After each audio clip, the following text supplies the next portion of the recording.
usted vino, pero no se puede ir, porque hoy vamos a hablar del vino, de las bondades que tiene el vino en la salud. Y para eso, vivir con vino va a estar hablado, dado y entendido por una persona que es entusiasta del vino. Para eso tenemos hoy aquí al doctor Ramón García Vázquez. Aparte de urólogo, le gusta la enología, le gusta el vino. Tiene un entendimiento que ustedes se van a asombrar. Por eso usted vino, pero no se va. Quédese ahí tranquilo que nuestro invitado le va a enseñar de cuáles son esas bondades. Ramón, bienvenido aquí a nuestro FC Salud. Bueno, muchísimas gracias por la invitación, Carlos. De verdad me siento muy orgulloso de estar con ustedes acá, poder compartir este tema que me apasiona. Así como lo acabas de mencionar, yo soy urólogo y la urología es una de mis pasiones, pero el vino se convirtió en otra pasión. Así es que quisiera que en los próximos minutos toda esta audiencia que le sigue pueda perfectamente disfrutar y saber un poquito más de lo que a veces uno aprende con los años sobre la cultura del vino. Ok, bueno, bien. Normalmente aquí hablamos de enfermedades. Hoy vamos a hablar de las cosas buenas para no enfermarse a través del vino. ¿Por qué el vino, Ramón? ¿Por qué uno tiene que tomar vino? El vino definitivamente es una de las, primero la primera bebida alcohólica creada por el hombre. De esto ya le da como un estigma y le da un carácter muy especial. El vino tiene una serie de sustancias que no las tienen otros licores.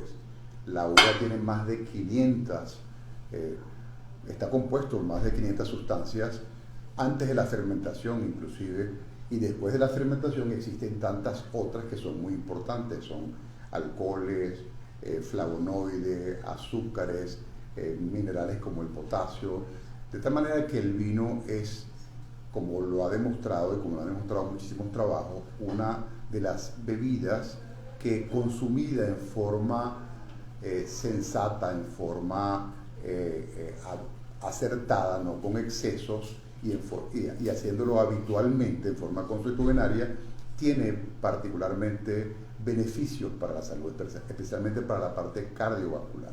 Fíjense que puso una palabra clara que me encantó, que fue sensata.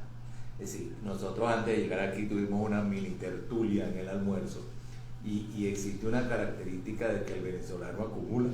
No toma sensatamente, sino que bebe insensatamente un fin de semana y parece que se va a acabar el licor. Nosotros hoy le vamos a hablar de la importancia, Ramón, yo estoy aquí de invitado para oírlo, de cómo es vivir con vino, y acuérdense y anoten ese @vivir con vino, porque esa es la página a través de la cual él tiene toda esta información, de la importancia del vino, de la importancia que el vino tiene en nuestra salud. Y es exactamente por cosas que hablábamos, es decir, la cantidad de sustancias que tiene y los flavonoides. Hablábamos mucho de endotelio, hablábamos de la importancia. Otra vez le he dicho que el endotelio es esa capa interna que ya no es una capa, es un órgano que está en la parte interna de la arteria principalmente. Es el órgano más grande que tiene el cuerpo humano. Y una de las sustancias que lo alimenta es ese que está ahí, el vino. Lo ayuda a tener óxido nítrico. Pero yo no soy el que va a hablar de medicina hoy, el que habla de medicina y de vino eres tú. ¿Qué pasa con el vino cuando toca ese órgano?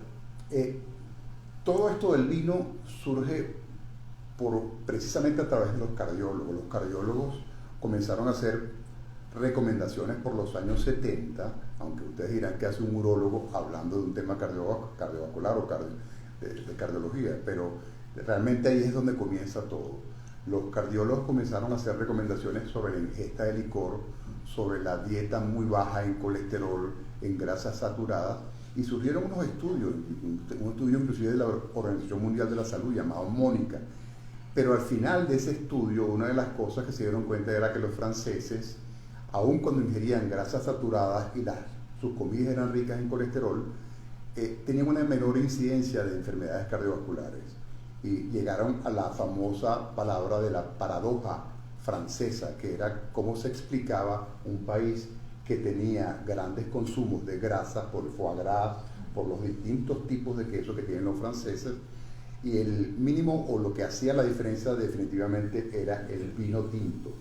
Cuando los franceses se sientan a comer, una de las teorías es que se produce lo que se llama el ralentecimiento, pues cuando la persona está comiendo, usted está comiendo, está ingiriendo vino, estás comiendo muy lentamente y los niveles de alcohol en sangre son muy bajos, distinto a lo que hace otro tipo de población, que es ingerir licor rápidamente, menos contra el tiempo, y lógicamente la alcoholemia es mucho más elevada.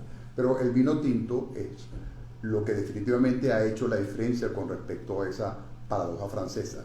Es tan importante, fue tan importante esto, y le hago este comentario, que después que se empezó a evaluar eso de la paradoja francesa, la ingesta de vino tinto en Estados Unidos subió en 40%.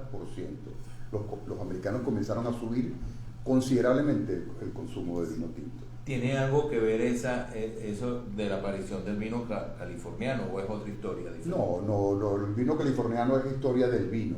Okay. La historia del famoso juicio de París, que fue en 1976, eso es otra cosa. Eso lo que hizo fue darle importancia y justo valor a los vinos californianos, porque hasta ese momento todo lo que se creía era que siempre los mejores vinos eran los vinos franceses, los vinos del viejo mundo.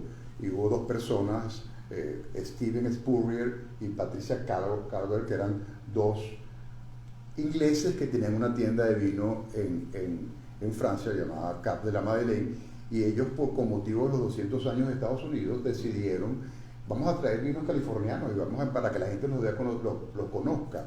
Ellos no pretendían comparar y competir vinos californianos, porque era demasiado obvio que los vinos franceses iban a superar.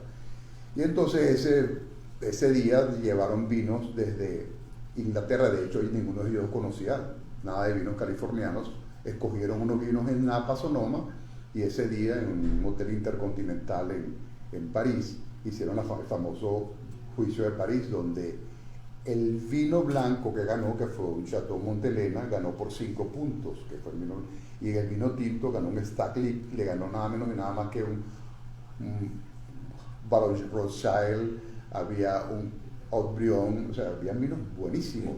Y ahí es donde se rompe el paradigma y se rompe esa fantasía de que los vinos franceses definitivamente eran los mejores. Y ahí comenzaron a demostrar que efectivamente sí era bueno.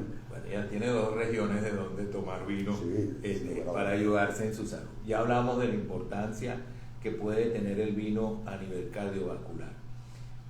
Porque a la gente se queja de dolor de cabeza cuando toma vino. No, vale la pena aclarar que existen muchos mitos con respecto a la ingesta y los dolores de cabeza producidos por el vino. Habitualmente el vino que produce dolor de cabeza es el vino tinto, pero la gente piensa que los sulfitos, y entonces casi todas las botellas, cuando ven la contraetiqueta, dice contiene sulfitos. Muchos piensan, y hasta hay muchos live y muchas publicaciones, muchos videos donde la gente dice en forma casi asertiva que el sulfito es el que le produce. No, el sulfito no produce dolor de cabeza. El sulfito está presente inclusive en la salsa de soya, en muchos de los cereales que consumimos en nuestra casa. Y además el sulfito es el producto final de la fermentación. Solo que los enólogos le agregan sulfitos al vino para evitar la descomposición bacteriana y para la oxidación precoz. Entonces ellos en Estados Unidos, en la Unión Europea y en Estados Unidos, los obligan a que tiene que decir contiene sulfitos y tiene un tope. Pero el sulfito no es lo que contiene, lo que produce el dolor de cabeza. Lo que produce el dolor de cabeza es el tanino, y porque en el tanino que está en la concha del vino tinto existe una sustancia que se llama tiramina, que es vasodilatadora. Okay. De tal manera que lo que verdaderamente explica por qué un amigo suyo, cuando se toma esta copa de vino, termina con un dolor de cabeza de esos exagerados, es la tiramina, no es el sulfito. ¿Y si tomo blanco? No, el blanco tiene más sulfitos. El blanco no produce dolor de cabeza. Y esa es otra cosa que vale la pena aclarar. El tinto tiene menos sulfitos que el vino blanco. Y el vino blanco tiene menos sulfitos que el champán o que los espumosos. Entonces mucha gente que dice, no, es el sulfito, el tinto el que me produce dolor de cabeza. No, el blanco y el espumoso contienen sulfito. Es decir, lo que produce el dolor de cabeza es verdaderamente el tanino, la tiramina del tanino. Ok. Ya sabes, tomé vino blanco, entonces si usted es de aquellos que le da dolor de cabeza el vino, pruebe, nada está escrito, seguramente le va a ir muy bien. Pero siempre que el vino que tiene la excelencia, el vino, el buen degustador de vino es el tinto, ¿y por qué el blanco no? Hay algo que lo contrapone. No, porque por lo menos en la parte de la salud sabemos que no produce dolor de cabeza. No, es que casi todos los estudios que se han hecho con respecto a las bondades del vino en la salud es con vino tinto. Okay. Porque esos 500 y tantos compuestos que tiene, lo tiene el vino tinto, no el vino blanco. Okay. Entonces, el vino tinto es como la vedette, pues. Inclusive dentro de los tintos existen distintas uvas que tienen mayor cantidad de taninos. Y al tener que tener mayor cantidad de taninos, tener mayor cantidad de flavonoides, se supone que tienen más antioxidantes como el resveratrol, que por ejemplo sacó y produjo tanto boom. Y que valdría la pena aclarar eso del resveratrol.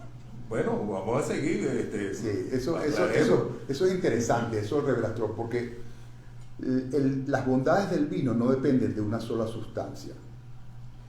Hasta hace unos años se creía se sabía que el vino que tiene muchos compuestos que son los antioxidantes, es antiagregante plaquetario, es anticancerígeno, es antiinflamatorio. Es decir, cuando ustedes leen los trabajos de las bondades del vino, ustedes piensan que hay que tomar vino casi todos los días y en buenas cantidades, en cantidades exageradas. No, pero no debe ser así, pues. Pero el vino, definitivamente, las bondades de esta bebida no dependen de una sola sustancia. ¿Qué pasó? Que por los años, a comienzos del 2000, hubo un investigador que es australiano, que trabajaba en el MIT, llamado David Sinclair, un hombre muy inteligente, que comenzó a trabajar sobre envejecimiento. Y una de las cosas que él demostró en MIT, de hecho se lo llevó a la Facultad de Medicina de Harvard, y él ahorita es el jefe de la Cátedra de Genética de Harvard. Este australiano fue uno de los que demostró en sus cápsulas de Petri que cuando agregaba el resveratrol a las cápsulas de Petri a las levaduras duraban mucho más. Entonces ahí comenzó él como a decir, estoy dando con la sustancia que va a ser la sustancia que nos va a permitir vivir más años. Y por eso quizás esa es la explicación por qué los franceses y ciertas zonas de Francia la gente llega a 90 y a 100 años, es por el resveratrol. Entonces, tal fue así el boom con David Sinclair que hasta fundó un laboratorio llamado CIRTRI, porque su explicación es que el resveratrol produce una proteína que se llama sirtuinas. Las sirtuinas son unas sustancias que aparentemente evitan la apoptosis y detienen el envejecimiento. La apoptosis es muerte celular. Muerte celular, Suicidio. Exactamente. Entonces, tal fue así lo de Sinclair que fundó un laboratorio, y ustedes que están en este hermoso laboratorio, a la gente de Glaxo le atrajo tanto el trabajo de Sinclair que compró Sirtri, nada más que por la pequeña suma de 720 millones de dólares. Pero a través de todos los estudios se dieron cuenta que lo que Sinclair decía en Harvard, porque era un profesor de Harvard, esto no lo podían reproducir. O sea, todo lo que se hacía in vitro no se podía llevar a in vivo. Es decir, todo lo que él hacía lo hacía en el laboratorio, se demostraba en el laboratorio, pero la biodisponibilidad del resveratrol en nosotros los humanos tenía que utilizarse dosis exageradamente altas. Y Glaxo desechó ese proyecto. Y nos hemos dado cuenta que el resveratrol definitivamente no es la única sustancia importante en el vino tinto. Pero si yo deseo ingerirla en forma de tableta, ¿me va a ayudar? No, eso no se ha podido lograr, porque eso es lo que todos estos laboratorios, especialmente Glaxo y muchos otros investigadores, demostraron, que la dosis que necesitábamos de resveratrol para alcanzar lo que se obtenía in vitro en el laboratorio era exageradamente alto. Que había que tomarse 100 botellas de vino al día, era una locura. Y hay cosas, porque hasta hay un investigador inglés porque Sinclair en los años A comienzos de los 2000 se hizo casi el investigador más famoso de Estados Unidos. Aparecía en Times, aparecía en todas. Hubo entrevistas, tuvo cientos de entrevistas. Y un investigador inglés le decía, es como pretender que la fama de los Beatles se le debe solamente a Ringo Starr. Entonces esto es igual, es pretender que todas las bondades del vino se le deben solo a Ringo. Tienen una explicación bien clara ahí, hay que tomarlos así, en copa, agradable, oxigenado, y tener una degustación de buscarle aquel sabor. Nosotros estamos hablando de salud, pero esto es toda una ciencia. Totalmente. Una ciencia que viene dada por la forma de la botella, lo que dice la etiqueta, el tipo de uva que tiene, en qué copa se sirve, cómo se degusta, cómo se oxigena. Es decir, es un mundo gigantesco. Nosotros hoy nos fuimos a la parte de qué hace mi cuerpo. Entre otras cosas, antioxida, antiinflama, no permite que se dé o que aparezca el cáncer con facilidad, porque eso es una lotería, uno no lo sabe. Yo sé que hay preguntas, pero te voy a hacer una pregunta previa. En urología, tú eres urólogo, o sea, te metiste en cardiología, porque al final el camino no es médico integral, pero en la urología, que es tu otra pasión, ¿tiene un beneficio el vino? Es que cuando hablamos de urología tendríamos que desplazarlo a la parte o a su propiedad como anticancerígeno. Okay. Pero no existe una particular acción del vino tinto sobre la enfermedad urológica. Hasta el momento no existe. Por ahora no hay estudio. Pues, lo que existe es, como se le dice, como se dice, que tiene esa bondad de ser anticancerígeno. Bueno. Entonces lo puedes utilizar en urología, y realmente para nosotros los urólogos pocas veces le prohibimos a un paciente que ingiera vino, porque no tiene efecto. Ingerido en condiciones moderadas no tiene ningún efecto. Yo creo que una maldad es decirle a alguien que no tome vino. ¿Cómo? Que una maldad es decirle a alguien que no tome vino. Sí, pero también es importante aclarar que ningún médico y ninguna casa comercial puede darse o tener el tupé de decir ingieran vino, porque eso es algo osado, claro, eso es peligroso. Claro. O sea, sabemos que se debe ingerir en forma moderada, que debe ingerirse habitualmente. De hecho, la dosis aceptada para la ingesta, o sea, la dosis cardioprotectora o vasoprotectora del vino, del vino es entre 15 y 25 gramos de alcohol al día. Si lo traduzco una copa, son dos copas de 100 cc, es decir, una copa de 100 cc y otra copa. Eso es lo recomendado para el hombre, 200 cc al día. Para la mujer, 100 cc al día.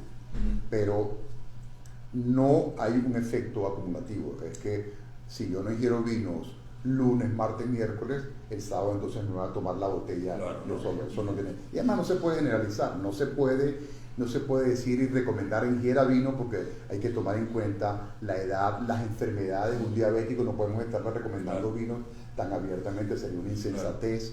Es decir, talla, peso, es importante, exactamente. Entonces hay que ser muy, muy sensato con la recomendación de ingesta de vino. Fíjense que hablando de algo que la gente se hace, su automedicación con el vino, también necesita la recomendación de un médico que le pueda decir cuándo, claro, cómo, por qué puede o no ingerir. Bueno, hoy tenemos mucha gente pegada a nuestra Instagram, y tengo a Gerardo con muchas preguntas de aquel lado. Vamos a abrir temprano las preguntas. Así es, doctor, nos han llegado muchísimas preguntas. Una de ellas es la siguiente: ¿por qué hay distintos tipos de vino? ¿Todos tienen la misma función? No, existen vinos, en forma general existe vino blanco y vino tinto. El vino tinto que estamos viendo acá es un vino al cual se le proviene de una uva que es una uva que tiene un ollejo oscuro, y que lógicamente va a producir un vino como el que estamos viendo. Sin embargo, existen uvas con ollejos oscuros o uvas tintas, que cuando se le retire el ollejo, la capa, pues se pueden producir vinos blancos, claro, con ella. Se pueden elaborar vinos blancos. De hecho, el champán, que es una de las bebidas espumosas más famosas a nivel mundial, es elaborada con una uva que es el Pinot Noir, y la uva Pinot Noir es una uva tinta. Pero en línea general existen el vino tinto y el vino blanco, pero también tenemos un intermedio, que es el vino rosado, que eso ya entra en una elaboración por parte del enólogo, dejan menos tiempo a la uva macerar y entonces retiran el ollejo, es decir, es un proceso más de enología de elaboración, pero en líneas generales es vino tinto y vino blanco. Y en lo que estamos hablando hoy, que es la parte de salud, definitivamente el vino tinto es quien lleva la batuta. Exacto. Okay. ¿Otra pregunta? Sí, tenemos otra pregunta. Nos dicen, ¿qué tipo de cepa es más sana para la salud? Si tomamos en cuenta lo que estaba comentando con Carlos ahorita, el Cabernet Sauvignon es la uva que tiene una de las que tiene más tanino, contiene más tanino. Entonces, no es que sea más sana que el Tanat. Eso es interesante, porque uno de los trabajos que hubo y de las investigaciones que hubo en París, en Francia, con esto de la paradoja francesa, es que algunos consideraban que se llamaba más bien la paradoja mediterránea. ¿Por qué? Porque en el norte de Francia la incidencia de enfermedades cardiovasculares era un poco más alta que en el sur de Francia, la Provence y esta zona cerca del Mediterráneo. Entonces decían que no era una paradoja francesa, sino era una paradoja mediterránea, que mientras más te acercabas al Mediterráneo por la dieta y porque estás en el Mediterráneo, quizás eso es lo que favorecía. Y en ese trabajo lo que se vio fue que la uva garnacha y la uva tanat eran de las más favorables para esa paradoja. Sí, fíjense que ha nombrado un montón de uvas, es decir, porque cuando uno se mete en este mundo hay que estudiarlo, no es sencillo. Totalmente, Tienes no. muchos años estudiando, porque hay que estudiar el tipo de uva, qué tipo de vino produce, hay que degustar para poder uno acordarse y tener memoria, ser un virtuoso o un entusiasta, como se menciona Ramón en su red, es algo que lleva años de trabajo y experiencia. Pero lo importante de todo esto es que el tomar vino es beneficioso. El tomar vino lo ayuda a conservar o a mantener una salud de forma más agradable. Es decir, lo que hay que tener es la sensatez de la no acumulación y de alguna manera siempre saber que existen algunas condiciones en las cuales no se puede. Ya nos repasamos que en urología no hace nada, hacen mucho en cardiología. Al neurólogo es la parte que tiene que ver también con vascular, la parte del dolor de cabeza. ¿Tiene alguna acción en otra parte del cuerpo? Es decir, a nivel hepático, a nivel estomacal, que tú sepas. Pues no existe como tal. Si una persona tiene una enfermedad hepática, sí tiene que protegerse de ingerir cualquier bebida alcohólica, y el vino no se escapa de ella, sin lugar a dudas. Pero que existe una recomendación como tal de el vino tinto o blanco para enfermedades gastrointestinales, no existe. Okay. No existe. Entonces, mire, yo creo que vamos a tener que invitarlo otra vez en otro momento, porque este es un tema largo, pero lo vamos a invitar para hablar de vino, porque hoy nos estamos metiendo en la salud un rato, y como se dan cuenta, de verdad no es entusiasta, es un apasionado del vino, y esto es algo que hay que estudiarlo, vuelvo y repito, no es sencillo.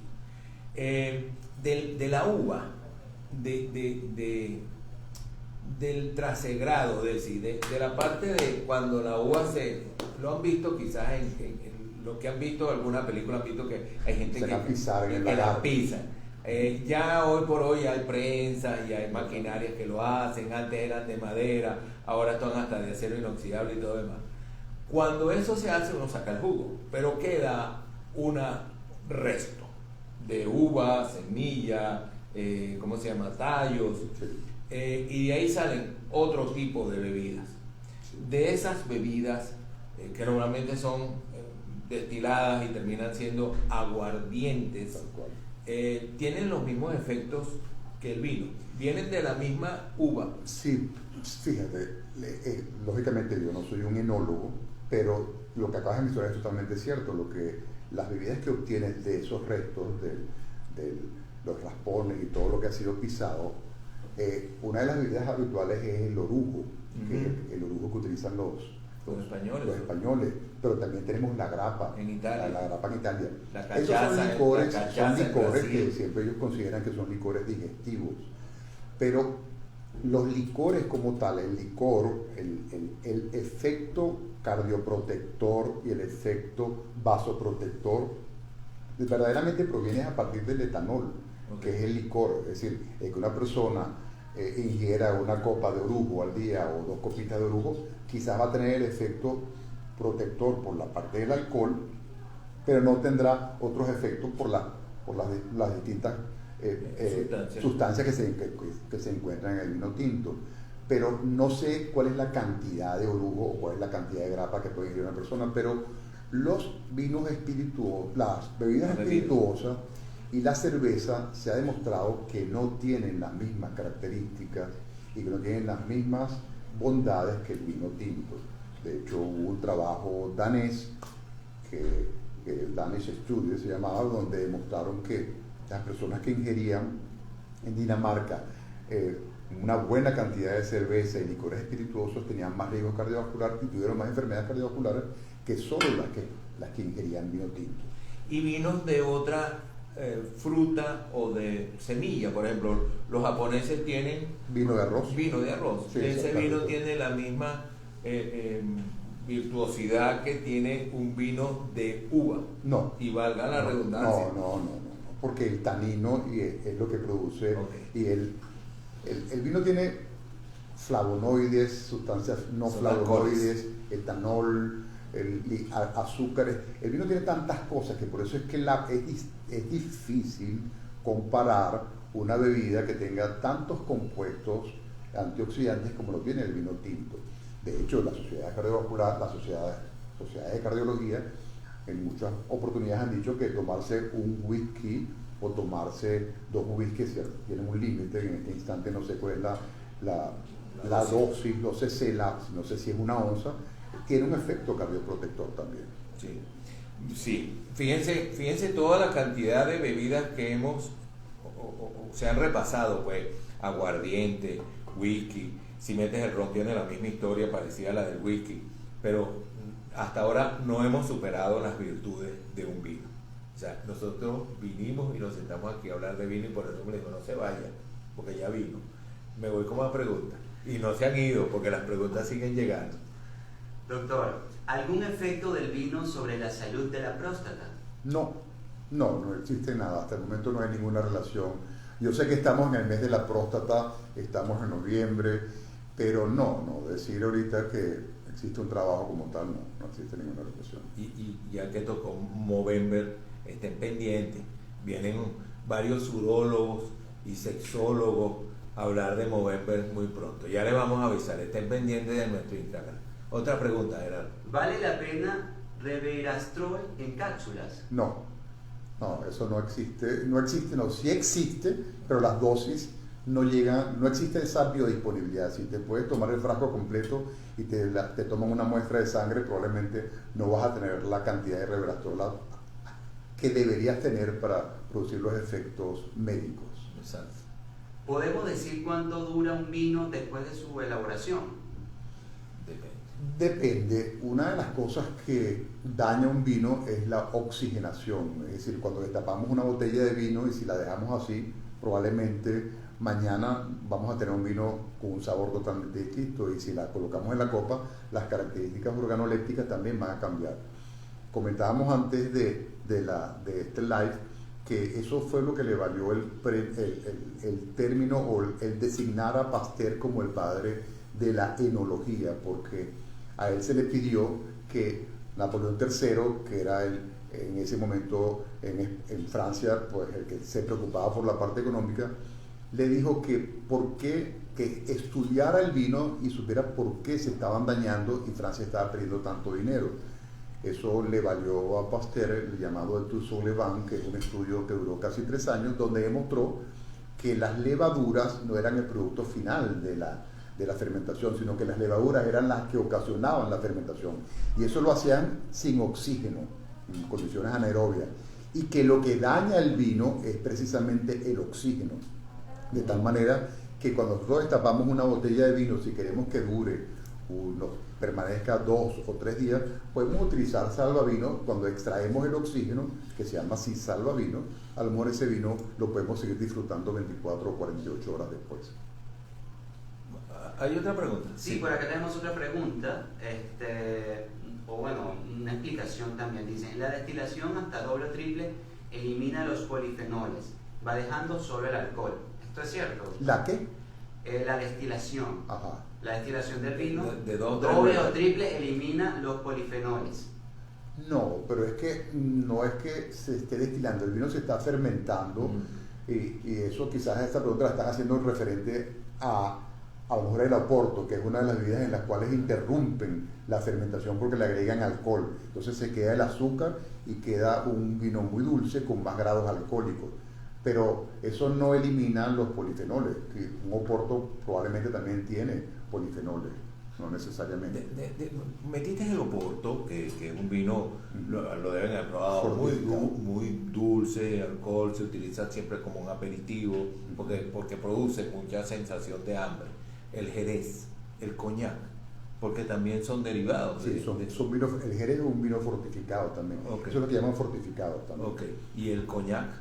El coñac proviene del vino también, Okay. pero tiene otro procedimiento y otro tipo de destilación. Ahí sí es distinto. En este caso, el coñac no va, un brandy no va a tener probablemente la cantidad de polifenoles que tiene una uva tinto, porque es un procedimiento distinto. Pero en este caso no. ¿Qué diferencia existe entre, y espérense un segundo que se me van viniendo preguntas, qué diferencia existe entre un vino que yo he añejado en botella y un vino que yo he añejado en una barrica? No, la barrica se alimenta más de polifenoles. No, la barrica es necesaria para los vinos porque en la barrica es donde los vinos comienzan con el intercambio de la madera, del roble, generalmente es el roble, y adquiere sabores, adquiere sustancias que son las que le dan esas características estupendas al vino. Pero luego de la barrica, el vino pasa a la botella, pero existen vinos que envejecen en botella. Por eso, pero para ello necesitamos, no todas las uvas tienen esa particularidad. Entonces hay uvas muy especiales que inclusive pueden mejorar en botella. Exacto. Por ejemplo, en el norte de Italia, la uva Nebbiolo, con la que se produce Barbaresco y se me acaba el Barolo, un lapsus, es una uva que es muy fuerte y ellos inclusive recomiendan no ingerirla tan recientemente, sino la botella se deja 10, 20 años. Existen regiones como Bordeaux, donde existe el Cabernet Sauvignon, que son uvas de guarda, también está mucho tiempo en barrica, dependiendo de lo que decida el enólogo, si es un vino de reserva o no, y luego pasan a la botella y en la botella durará los años que tenga. Pero no todas las uvas son para guarda, no todas, hay uvas que no permiten nada, y además eso lo selecciona también el enólogo. El enólogo es el que sabe de ese cuartel, de esa cuadra, qué uvas son las ideales para, de acuerdo en la medida en que lo va probando, si es un vino que verdaderamente va a mejorar con la barrica y con la botella. Fíjense, todo cuenta aquí. Sí, la botella, la barrica, el tiempo, el tipo de uva, la temperatura, el tipo de corcho, el trasegrado, que no hemos hablado. No, es que si a ver, vamos, quizás yo soy la persona menos indicada para estar hablando de estas técnicas, porque como bien lo mencionaste, yo soy entusiasta, pero muy entusiasmado. Pero lo mejor son quienes tienen mucha propiedad son los ingenieros agrónomos. Sí. De hecho, se dice que un ingeniero agrónomo, y existen muchos ingenieros agrónomos que son enólogos, sí. Pero los enólogos no pueden ser ingenieros agrónomos. O sea que los ingenieros agrónomos tienen esa bondad, tienen ese plus, pues, sí. de que tienen esa ventaja que ellos pueden convertirse en enólogos, porque la parte de tierra, la parte de la bodega, se necesita conocimiento de agronomía. Sí, porque sembrar la uva no es una cosa que en cualquier sitio, ¿no? Sí. Se necesitan diferentes tipos de terreno, a veces tiene que estar en una caída, en una pendiente, el agua que la alimenta, el sol que le pega, el sol que le pega, la época del año. Wow, es un mundo realmente interesante. Yo los invitaría a todos que se vayan hoy con ese saborcito de vida y busquen algunos libros, hoy les voy a permitir que se metan en Google nosotros siempre decimos, no se meta en Google y se haga médico en 5 minutos y se autoprescriba. Hoy tiene derecho a prescribirse y a leer mucho en Google, porque va a ver que la próxima vez que usted pida una copa de vino va a empezar a hacer cosas que nunca había hecho y va a empezar a entender por qué tanto enjuagado como de boca. Sí, tanto, y es indiscutible que es la bebida con la que nosotros podemos hacer, con la que podemos armonizar los alimentos, sí. Especialmente en nuestro país durante muchos años, y ha seguido siendo un país whiskycero. Tuvimos casi que el mayor consumo en el ingreso per cápita de whisky, no sé en qué año, por los años 70, pero no existe maridaje y no existe armonía de comida con whisky, porque eso mata cualquier comida.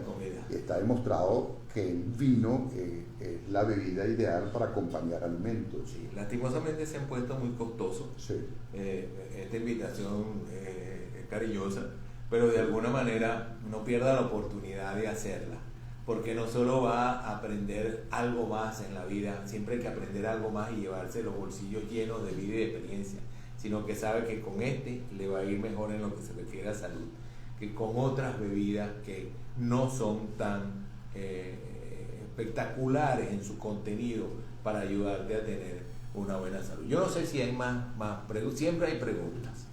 Nos llegan otras preguntas y nos dicen, ¿el vino debe tomarse frío o a temperatura ambiente? Va a depender. Si es vino tinto, generalmente es entre 16 y 19 grados. Si es vino blanco, entre 8 y 12 grados. Y esa era una de las fantasías o de los falsos mitos que teníamos los venezolanos. Cuando en esos años 70 este país lo que consumía era whisky, se decía que era porque la temperatura, el trópico, no permitía que nosotros disfrutáramos un vino como una comida, lo cual es totalmente falso. Nosotros podemos tener, este vino tiene una temperatura ahorita excelente, entonces podemos en un restaurante y en nuestra casa tener un vino perfectamente a la temperatura idónea.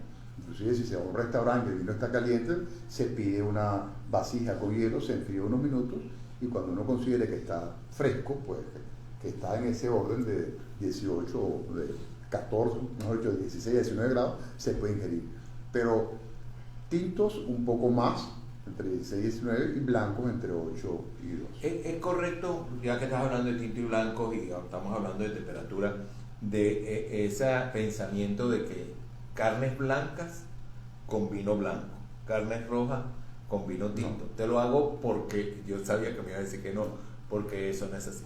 Sí, no, eso ha cambiado. Definitivamente nosotros a través del tiempo nos hemos dado cuenta, y cuando estamos disfrutando un vino y estamos con un pescado, estamos con un salmón, si no tenemos una uva tinta tan fuerte como un Cabernet Sauvignon, como un Barbaresco, un Barolo, y tenemos una uva tinta agradable como un Zinfandel, como un Beaujolais francés, si estamos en la época de Beaujolais, o tenemos una uva como un Pinot Noir, podemos perfectamente armonizar. E igualmente los vinos blancos, existen muchos vinos blancos que tienen guarda en barricas, y son vinos que inclusive vale la pena cuando estás en un sitio pedir un decante para ese vino, y esos vinos pueden ir perfectamente con una carne blanca o con una carne roja. Un decanter es la pieza en donde sí, la pieza donde ya no está en botella, sino que son esas piezas que ustedes que son boconas, ¿no? Sí. Porque permiten servir este tipo de oxigenar el vino. Bueno, más preguntas. Sí, tenemos dos preguntas para finalizar el live. Una es la siguiente: si un vino se destapa, ¿debe ser consumido totalmente o puede guardarse? Sí, lo que acabo de responder ahorita, que si disponen de un salvavino, esto perfectamente puede colocarle el salvavino, le extraen el oxígeno y seguramente al día siguiente todavía pueden seguir percibiendo el vino con las mismas características organolépticas. Pero no es que vamos a colocarle un salvavino y lo vamos a consumir una semana después, no es la idea. No bote el corcho, a veces ayuda. Que no bote el corcho, a veces ayuda a salvar el vino. Y acá tenemos otra pregunta, doctor. Nos dicen, ¿cuál es su vino favorito? ¿Qué vino recomendaría usted y por qué? Eso es una pregunta muy peligrosa. Le gustan todos. Es una pregunta peligrosa porque es difícil, porque cada región tiene su encanto. Un buen vino, una buena uva, no tiene necesariamente que ser la más cara. Cuando digo un buen vino no me refiero a que sea un vino caro, sencillamente el vino, a mí particularmente el español me gusta, pero te puedo decir que los italianos me gustan, el argentino me encanta, es decir, es probar, y es como, eso lo respondió una vez una enóloga cuando le hicieron esa pregunta, y ella respondió, si tú me estás preguntando a cuál de mis hijos quiero más, no te puedo responder, yo a todos mis hijos los quiero, entonces o sea, no podemos hablar de una uva que... Es que toda persona que se da a la vida de degustar vino, a cada uno le encuentra su placer, porque cada uno tiene una característica determinada que después que se la encuentra por estudio, por conocimiento, por una serie de técnicas que se aprenden, de alguna manera cada uno tiene su característica y va rodeada a la zona, a la uva. Los vinos surafricanos en un momento se pusieron muy de moda. Siguen siendo muy buenos. Aquí no han venido tanto porque normalmente estábamos acostumbrados siempre o a españoles o franceses, pero hay vinos en todas las regiones de Europa y hay vinos bueno, los argentinos y los chilenos han hecho una historia muy potente del vino en nuestra Latinoamérica. Y los vinos de California, porque California es impresionante el volumen de vino que casi todos los italianos tienen unos vinos espectaculares. Lo que pasa es que el italiano bebe vino, se queda en casa. Sí, pero nosotros no podemos, vale la pena mencionar que Italia es el país con la mayor cantidad de uvas del mundo, es decir, no existe un país que tenga tantas uvas, ni tampoco existe un país como Italia que tenga la mayor cantidad de bebidas obtenidas a través de la uva. Ni tampoco existe un país que se quede el vino en la casa y no importa poco. Porque se lo toma. Es impresionante. Tenemos 2 preguntas más, esto está bueno. Así es, nos han llegado muchísimas preguntas bastante interesantes. Una nos dice, ¿qué opinan de esta presentación en caja del vino en vez de una típica botella? Eso, el país que lo tenga de verdad y quien tenga posibilidades de llegarle, pues lo puede hacer perfectamente. El vino en caja no significa que el vino es malo. Las producciones en las bodegas tienen un límite. Con el tema de las denominaciones de origen, exige que no pueden sacar más de tantos hectolitros. Entonces existe un número o una cantidad de ese vino que ellos tienen que procesarlo y venderlo. Entonces, una de las formas que tienen que hacerlo, también para que abarate, es colocarlo en esos packs, que eso no significa que el vino sea malo, que esté en solo que nosotros no tenemos, como no somos un país, salvo porque gracias a Dios tenemos a nuestras bodegas Pomar, de los cuales nos tenemos que sentir muy orgullosos, pero no consumimos vino como Francia, como Italia, no existen la cantidad de viñedos que existe, por ejemplo en Mendoza, en Argentina, pero ellos sí tienen esa producción de vinos en empaque en esas cajitas que no tienen ningún problema ese tipo de vinos. Me abro un ratico para que entiendan. Los gobiernos en Europa, principalmente en Europa, denominan una cantidad de hectáreas de una uva para sacar un determinado número de botellas de vino que provienen de ese sembrado. Cuando se logra esa denominación de área, las uvas que sobran pueden ir a tener o una calidad superior o son vinos de mesa, según si se mezclan entre otras uvas. Entonces, eso es lo que termina dando esas potes tipo leche llenos de uva. No son malos, pero ya pierde un poco la cultura de que es vino de una uva, ya son mostos, entonces empiezas a ver diferente el vino. Sí, no podemos decir que es un vino malo. No va a haber un vino de reserva en una caja de cartón. No.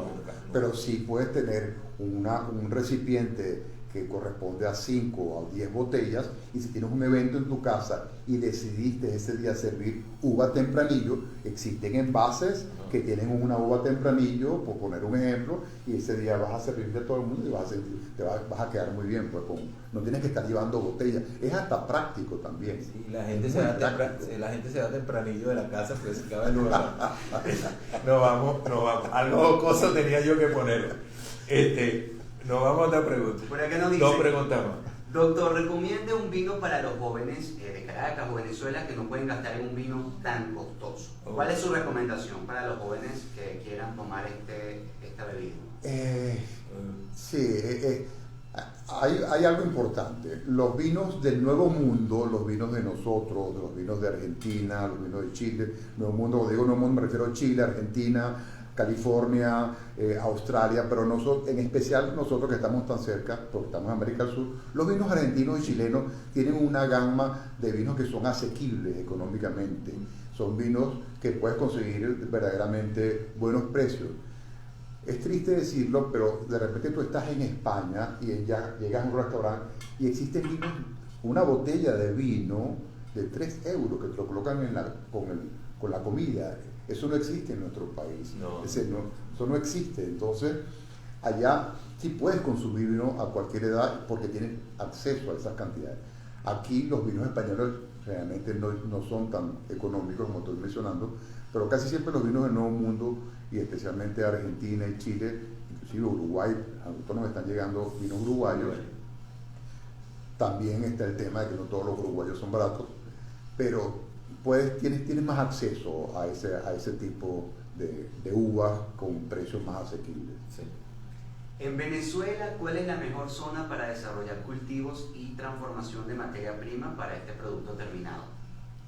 Existe en Venezuela la región de Carora, la región de Altagracia, donde Bodegas Pomar, a través de su trabajo con Dominio Cardier, que fue lo que hizo producir el vino en nuestro país, demostró que Carora y Altagracia tienen la tierra, la temperatura, la diferencia de temperatura entre el día y la noche, y por eso escogieron esa zona para elaborar vino. Pero vale la pena mencionar que en Maracaibo también se cultiva vino. Nosotros, como no tenemos invierno, tenemos dos vendimias, marzo y septiembre, creo que es marzo y agosto. Pero en Maracaibo existen 3 vendimias, porque el calor produce y desencadena que tengas la maduración de la uva. Pero esa es la zona por excelencia, la zona de Carora, la zona de Altagracia, donde está Bodegas Pomar, y muchos de estos viñedos que están en Maracaibo, que hasta son proveedores de uvas para Bodegas Pomar. Dicen que en la mesa de Guanipa también hay espacio para sembradíos. No sabría. Bueno, vamos a averiguarlo. Bueno, estamos en tiempo ya, que nos queda muy poquito tiempo y wow, esto es un tema que llevaría horas y yo estoy con esa copa de vino así que me dice prueba. Ya vamos a degustar aquí Ramón y yo para brindar de este extraordinario live que tuvimos hoy. ¿Dónde consiguen al enólogo? Aquí. ¿Dónde consiguen al urólogo? El urólogo está en la Clínica Metropolitana, mi sitio de trabajo es la Clínica Metropolitana. Esa es mi otra pasión, ¿no? La urología. Estoy en la Clínica Metropolitana en Caurimare. Cuando necesiten un buen urólogo, ya saben a dónde ir. Por aquí ha pasado otro que me deben estar diciendo, me estás traicionando. No, todos nuestros invitados son gente querida, son extraordinarios especialistas.